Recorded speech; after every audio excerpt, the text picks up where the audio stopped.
প্রতিদিনই রমজান মাসে হাজার মানুষ এক জায়গায় বসে বিনামূল্যে ইফতার করছেন। কিন্তু প্রশ্ন হলো, চট্টগ্রামে কোথায় হয় এমন আয়োজন? আজ আপনাকে আমি নিয়ে যাচ্ছি সেই অবিশ্বাস্য স্থানে। আসসালামু আলাইকুম এভরিওয়ান, আজকে আমি উপস্থিত হয়েছি চট্টগ্রামের ঐতিহ্যবাহী আন্দরকিল্লা শাহী জামে মসজিদে। রমজানের মাস জুড়ে এখানে প্রতিদিন আয়োজন করা হয় এক বিশাল ইফতার মাহফিলের, যেখানে হাজার রোজাদার একসাথে বসে ইফতার করেন।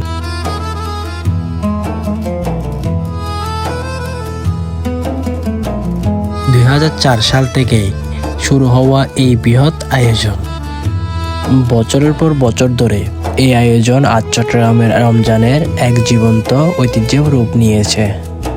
প্রতিদিন বিকেলের আগেই মসজিদের প্রাঙ্গণে ভরে যায় 3 থেকে 4 হাজার রোজাদারে।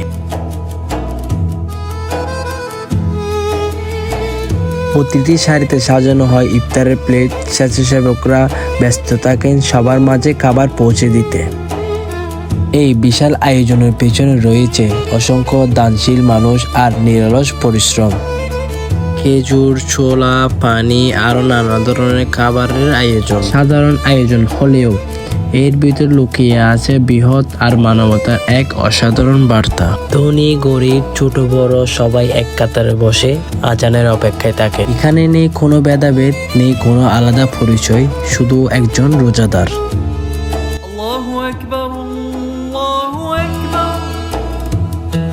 আজানের ধ্বনি বেশি আসার সাথে সাথে শত শত হাত একসাথে উঠে যায় দোয়ার জন্য। সেই মুহূর্তে পুরো পরিবেশটা হয়ে ওঠে অপূর্ব প্রশান্তিময়।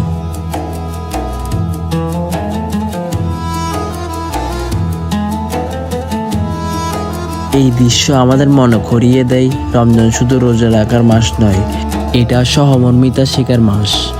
এটা এমন এক সময় যেখানে আমরা ভাগাভাগি করি খাবার, সময় আর ভালোবাসা।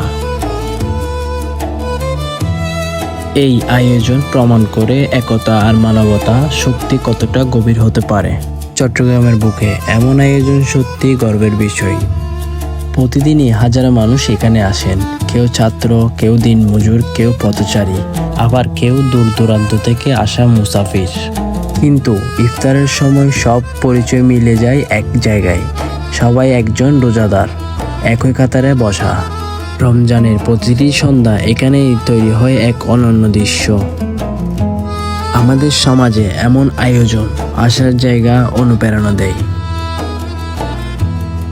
আল্লাহ তাআলা যেন এই মহৎ কাজের সাথে জড়িত প্রতিটি মানুষকে উত্তম প্রতিদান দান করেন, আর আমাদের সবাইকে এই ধরনের ভালো কাজ অংশ নেওয়ার জন্য আল্লাহ যেন তৌফিক দান করেন।